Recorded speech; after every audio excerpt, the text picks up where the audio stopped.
నేను ఈ cinema start చేసిన తర్వాత ఒక సిచ్యువేషన్లో హీరో చాలా ఎనర్జెటిక్గా హ్యాపీగా పాడుకునే ఒక అయ్యప్ప స్వామి పాట ఒకటి కావాలి. సో అలా ఏం పాట ఉంటుందని చెప్పేసి ఒకరిద్దరు స్వాములు అక్కడ ఉండే వాళ్ళని అడిగినప్పుడు చాలామంది స్వామిమాలు వేసుకుని ఉంటారు కదా, మాకు యాక్ట్ చేసిన వాళ్ళు కూడా చాలామంది ఉన్నారు. వాళ్ళని అడిగినప్పుడు ఈ మల్లెపూల పల్లకి సాంగ్లో ఒక మంచి ఎనర్జీ ఉంటుందండి, బీట్ ఉంటుంది అన్నప్పుడు ఆ సాంగ్ పెట్టి ఒక చిన్న లీడ్ లాగా చిన్నది చేసామన్నమాట. ఆ తర్వాత ఒక నెల రోజుల తర్వాత సోషల్ మీడియాలో ఒకరి ద్వారా స్టార్ట్ అయ్యి అలా చాలా వైరల్ అయింది, ఇది మాకు కావాలి కావాలి ఈ పాట అని.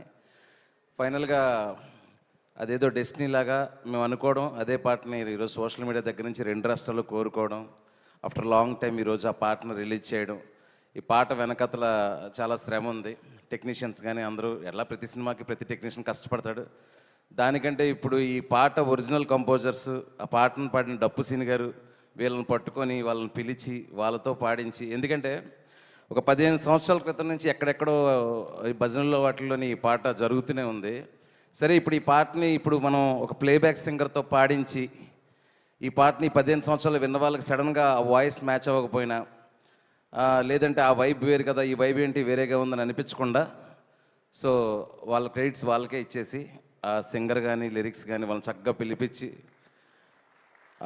ఈరోజు స్టేజ్ మీద కూడా చాలా చక్కగా పాడారు. సో నాకు చాలా హ్యాపీగా ఉంది. ఎక్కడో 15 సంవత్సరాల క్రితం ఒక క్రియేటివ్గా వాళ్ళు చేసిన దాన్ని ఈరోజు అందరి ముందుకి తీసుకురావడం నాకు చాలా సంతోషంగా ఉంది. సో మల్లెపూల పల్లకి సాంగ్ సినిమాలో రైట్ సిచ్యువేషన్లో రైట్ ఎనర్జీతో ఒక 3.5 నిమిషాలు రవితేజ గారు ఎక్స్ట్రాడనరీ ఎనర్జీతోని ఒక 100-150 మంది స్వాములు తాండవం చూస్తారు మీరు ఆ పాట జరుగుతున్నప్పుడు థియేటర్లో స్క్రీన్ మీద. ఒక హై మూమెంట్ అది. సో అది ఈరోజు మల్లెపూల పల్లకి సాంగ్ గురించి. దాని తర్వాత ఫస్ట్ ప్రతి కథకి ఒక బ్యాక్డ్రాప్ కావాలి. సో నా సినిమాలో అయితే నిన్ను కోరి నుంచి మజిలీ నుంచి ఫస్ట్ కథ అనుకుంటానండి. కథ అనుకొని ఆ కథను తీసుకెళ్లే హీరోకి ఎలాంటి బ్యాక్డ్రాప్, ఆ కథ ఎలాంటి బ్యాక్డ్రాప్లో చెప్తే దాన్ని 100% కొత్తగా ఆడియన్స్కి రీచ్ అవుతుంది, ఆ డ్రామా ఎలా కొత్తగా వెళ్తుంది అని అనుకునే టైంలో అసలు నేను రాసిన ఈ కథలో తాలూకా ఫస్ట్ పాయింట్, ఒక తండ్రి ఒక కూతురికి స్వతంత్రం ఇచ్చి ఏం జరిగినా నాన్నకు చెప్పాలమ్మా అనే ఒక పాయింట్ మీద కథ చెప్పాలి అనుకున్నా. సో ఆ నాన్న ఎలా ఉండాలి, బాగా చదువుకొని ఐఏఎస్ ఆఫీసర్ అలా కాదు, ఒక నార్మల్ మన ఊర్లలో ఉండే ఒక ఆటో డ్రైవరు, వ్యాపారం చేసుకునేవాడు, లేదంటే అలాంటి అతనికి ఒక డ్రింకింగ్ హ్యాబిట్ ఉండి చాలా మంచోడు ఉండి కూతురంటే విపరీతమైన ప్రేమ ఉండి, అలాంటి వ్యక్తి చుట్టూ జరిగే సంఘటనలు, ఆ కూతురు ద్వారా వేరే అమ్మాయిలు ప్రపంచంలో ఉండే ఇబ్బందులు సమస్యలు అవన్నిటి మీద ఒక కథ రాయాలనుకున్నప్పుడు ఈ క్యారెక్టర్ తాలూకు ఆవేశాన్ని ఎలా కంట్రోల్ చేయాలి, ఇతను స్మాలేస్తే ఎలా ఉంటుంది, దట్ ఈస్ ద సీడ్ అనమాట ఈ కథకి. సో ఇది అయ్యప్ప స్వామి బ్యాక్డ్రాప్ కోసం రాసిన కథ కాదు, కథ కోసం అయ్యప్ప స్వామి బ్యాక్డ్రాప్ని తీసుకున్నాం. So I want to make sure that. So ఇంకోటి చెప్పాలంటే ఈ ఇరుముడి టైటిల్ ఎందుకు పెట్టాను ఏంటి అని చాలా సందర్భాల్లో చెప్పాను, ఇంటర్వ్యూలో కానీ లాస్ట్ టైం భీమవరంలో కానీ చెప్పాను. కానీ ఒక ఇంపార్టెంట్ విషయం మీ అందరికీ ఈరోజు చెప్పాలనుకుంటున్నాను ప్రీలీజ్ ద్వారా. మనకి యాక్చువల్లీ తెలుగు సినిమా ఇండస్ట్రీలో కానీ సౌత్లో కానీ థ్రిల్లర్స్ చాలా వచ్చాయి, ఎక్స్ట్రాడనరీ థ్రిల్లర్స్ ఉన్నాయి, ఎక్స్ట్రాడనరీ హారిఫిక్ ఫిల్మ్స్ ఉన్నాయి, టెన్షన్ పెట్టించే సినిమాలు ఉన్నాయి, చాలా సినిమాలు ఉంటాయి.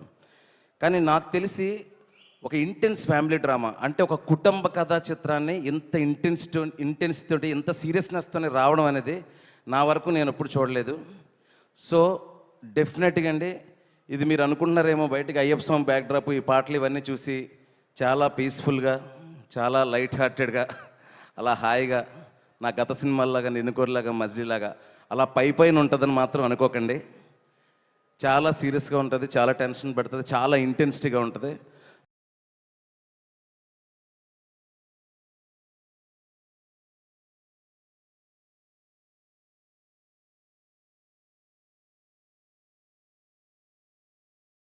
లాస్ట్ ఒక 40 మినిట్స్ అయితే మిమ్మల్ని ఒక హ్యూమన్ డ్రామాలో ముంచేస్తుంది. Most intense and serious family drama in TFI అని నేను చెప్తా ఇప్పటివరకు వచ్చిన సినిమాల్లో. సో దయచేసి మీరు ప్రిపేర్డ్గా వెళ్ళండి థియేటర్కి. It's proper serious film. Okay, first ఒక 20-25 మినిట్స్ సరదాగా ఆ ఊరు త్రినాథ్ ప్రపంచం ఏంటి, వాడి ఇష్టాలు ఏంటి, వాడి కోపం ఏంటి, వాడి చుట్టూ ఉన్న ప్రపంచం ఏంటి అలా వస్తుంది. స్లోగా కథ మూవ్ అయ్యే కొద్దీ కథలో ఉండే లేయర్స్ అన్ని ఓపెన్ అయ్యే కొద్దీ యూ విల్ బి ఇమర్స్డ్ చుట్టూ ప్లే అండ్ ద ఫిల్మ్.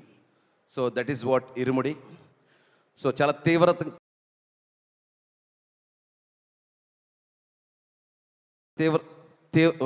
మనుషుల భావోద్వేగాల మధ్యలో తీవ్రత చుట్టూ జరిగే కథ. మనుషుల భావోద్వేగాల మధ్యలో తీవ్రత చుట్టూ జరిగే కథ ఇరుముడి అనే సినిమా. బయటకు వచ్చినప్పుడు మాత్రం ఒక ఎక్స్ట్రాడినరీ ఎమోషనల్ ఎక్స్పీరియన్స్ ఉంటుంది. అట్లీస్ట్ ఒక 10 to 15 minutes ఒక చిన్న ఎమోషనల్ ట్రాన్స్ ఉంటుంది. That is for sure. So ఇది సినిమా గురించి. ఇప్పుడు ఇంకొక విషయం ఏంటంటే, ఈ సినిమా నాకు తెలిసి లాస్ట్ డిసెంబర్లోని జనవరిలోని స్టార్ట్ చేసాము, క్విక్గానే ఫినిష్ చేసాము.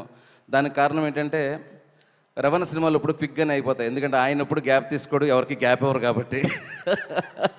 సో ఏంటంటే నేను కూడా కొంచెం ఫాస్ట్గానే చేసే మనిషిని కాబట్టి, ఒకసారి కథ అనుకున్న తర్వాత సీలేరు వెళ్ళి 40-45 రోజులు బ్రహ్మాండంగా రియల్ లొకేషన్స్లో అంత కంఫర్టబుల్ ఆర్టిస్టులు, రవణ ఇచ్చే ఫ్రీడమ్ కానీ, అలాగే మా ప్రియ, సాయన్న, నక్షత్ర, ఎవ్రీ ఆర్టిస్ట్ అందరం కూడా ఏంటంటే ఒక కథను నమ్మి ఈ కథ మనం ఎలా అయితే ప్రేమించామో ఎలా అయితే చూస్తామో అలా చూపించాలి ఆడియన్స్కి అని ఒక్కటే ఇంటెన్షన్ తప్ప వేరేది ఇంకేం లేదు. సో ఇంకా కమింగ్ టు ఒక్కొక్కరి గురించి చెప్తే ఇంతమందితో ఇంత అటాచ్మెంట్ ఉంది, చాలాసేపు చెప్పాలి.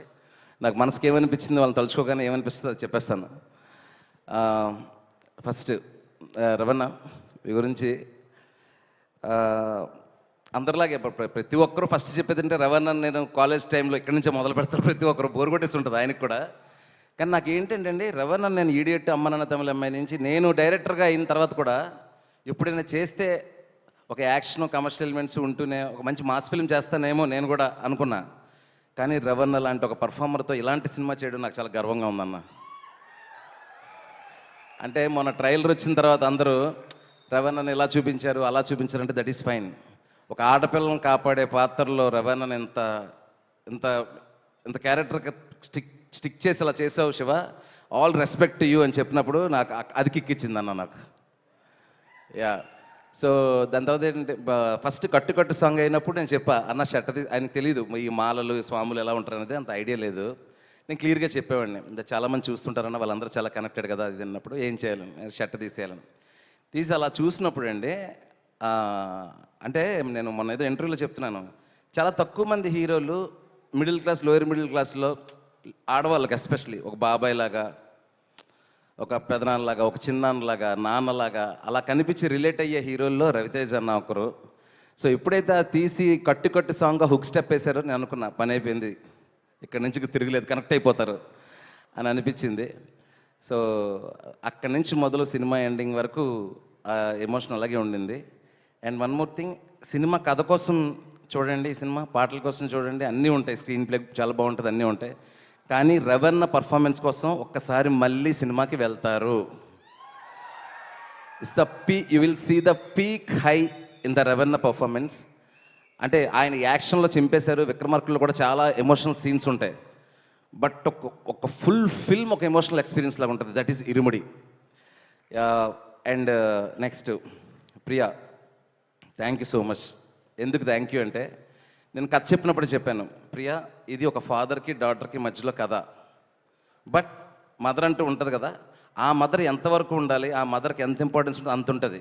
సెట్లో నేను సీన్లు చేస్తున్నప్పుడు నా ఎగ్జిస్టెన్స్ తక్కువైందనో, నా సీన్లు తక్కువైందనో, ఎప్పుడో ఫాదర్కి డాటర్కి సినిమాలాగా అయిపోతుందనో నువ్వు ఎప్పుడు నన్ను ప్రెషర్ పెట్టకూడదని బై గివెన్ వర్డ్ ఎప్పుడు నన్ను ప్రెషర్ చేయలేదు. ఈ సినిమాకి సపోర్ట్ చేస్తూనే వచ్చింది.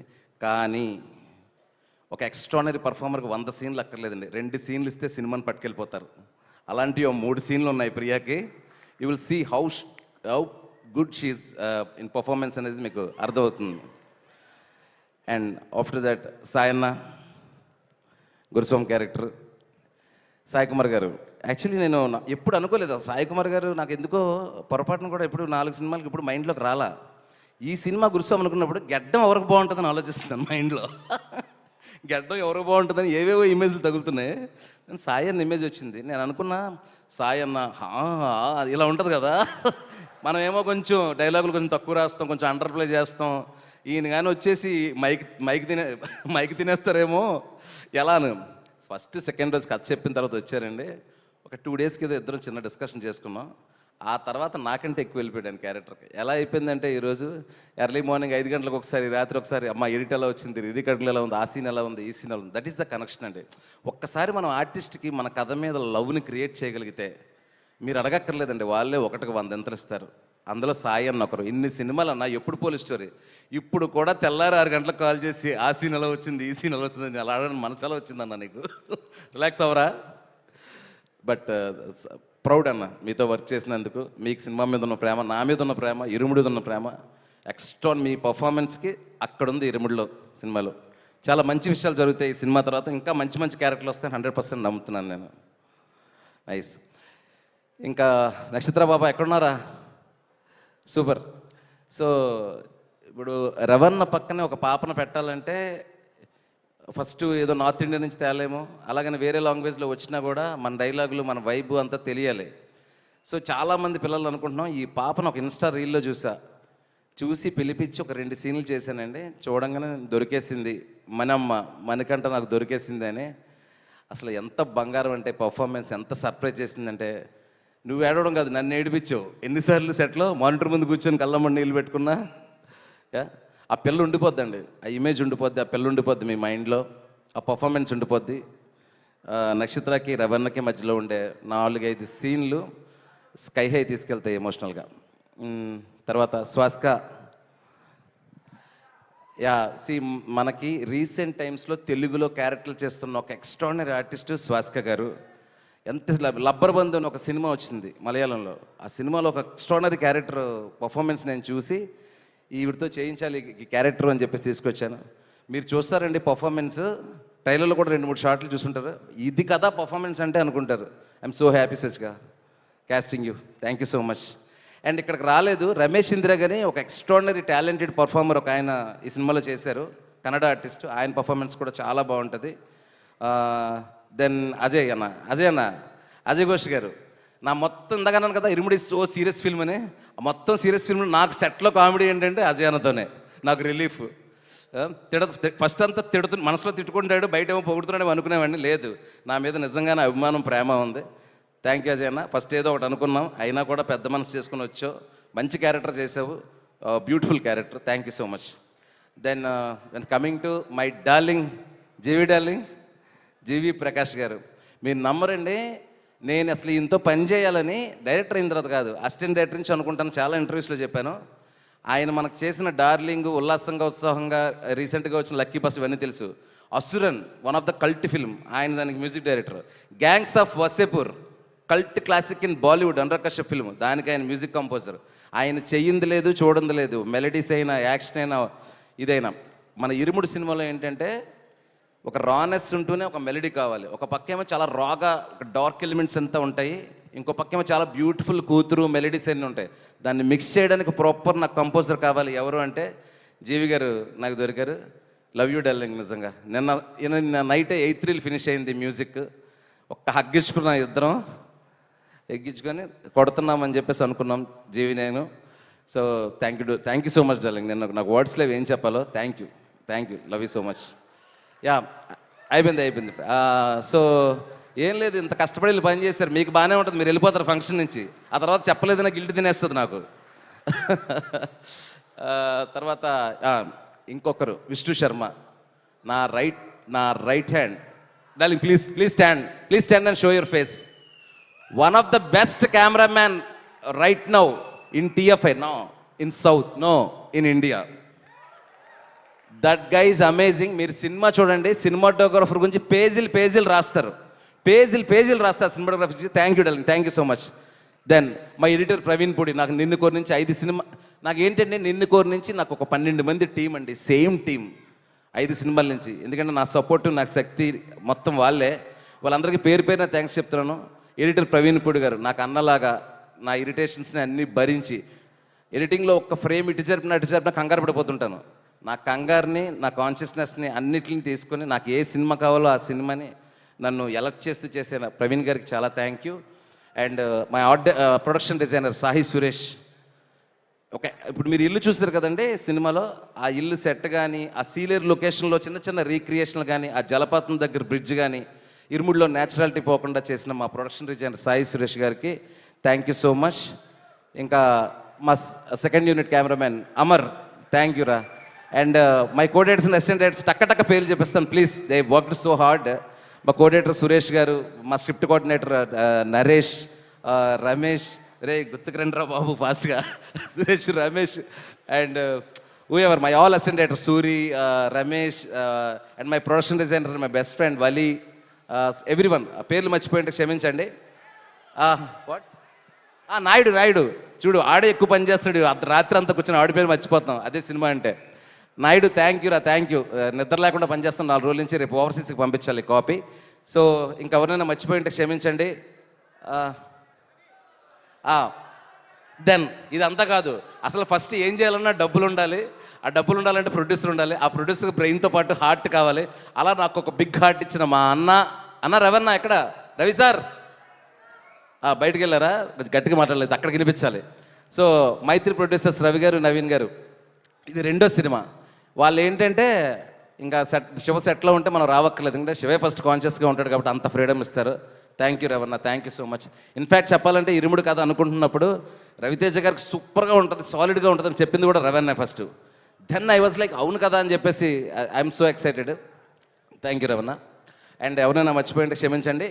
అండ్ 1-2 మాటలు మాత్రం చెప్పేసి మన మాస్ మహారాజా రవన్నకి ఇచ్చేస్తాను. 21వ తారీఖు ఇరుముడు సినిమా వస్తుందండి. మంచి పాటలు ఉన్నాయి, రవన్ ఎక్స్ట్రాడినరీ పర్ఫార్మెన్స్ ఉంది, 5-6 ఆర్టిస్టుల పర్ఫార్మెన్స్ మేము మీకు బ్రెయిన్ లోపలికి వెళ్ళి కూర్చుంటాయి. పాప కానీ, మిగతా క్యారెక్టర్స్ కానీ, శ్వాసిక కానీ, సాయి అన్న కానీ, ప్రియ కానీ, అజయ్ ఘోష్ గారి పర్ఫార్మెన్స్ వెళ్ళి బ్రెయిన్లో కూర్చుంటాయి. It's seriously serious film. And ఆ గర్ల్స్ చుట్టూ ఏం జరుగుతుంది అనేది మీకు చాలా టెన్షన్ తెప్పిస్తుంది, భయాన్ని తెప్పిస్తుంది. చివరి వరకు సీటేజ్లో కూర్చునేలా చేస్తుంది. బయటకు వచ్చేటప్పుడు ఒక మెసేజ్తో, ఒక ఎమోషనల్ ఎక్స్పీరియన్స్తో మన ఇంట్లో ఉన్న మన అమ్మాయిని ఇలా చూసుకోవాలని మీరు అనుకునేలాగా ఇరుముడు సినిమా మీకు ఎక్స్పీరియన్స్ తీసుకొస్తుంది. And thank you everyone. And event సక్సెస్ఫుల్గా చేసిన మా వంశీ అన్న, శేఖర్, ఇంకా PR team and all event organisers అందరికీ కూడా